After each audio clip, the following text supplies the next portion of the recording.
Membro Parlamento Nacional Husuba Ministério da Justiça, atula bele pending caso droga, nebe resisto ona ia Ministério Público.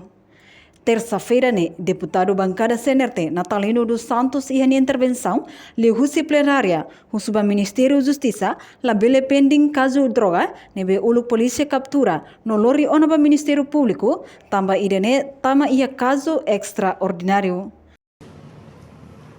Caso droga, nebe ulu kalau ema barat hak foda.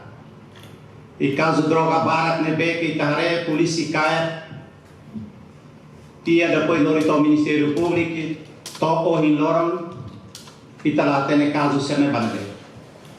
Será que arquivo tiona ka ou se pendentia. Tambah caso droga ne, caso ida que extraordinário. Se a justiça lá pode medidas dia para tu bela condena é se utiliza sasangne maka se estraga itania uang e nação no futuro.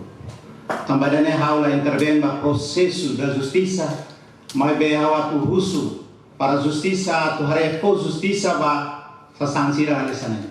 Porque droga ne buat tidak que até teve a estraga a nação, estraga a minha vida, estraga o futuro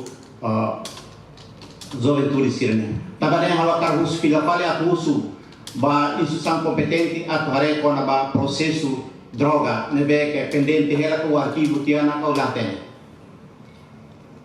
Segundo a Tuirnia, o governo Timor-Leste precisa ajustar a lei Ruma, onde reforça mecanismo, também selai, maka ba futuro Timor-Leste bele sai fatin transação consumo droga.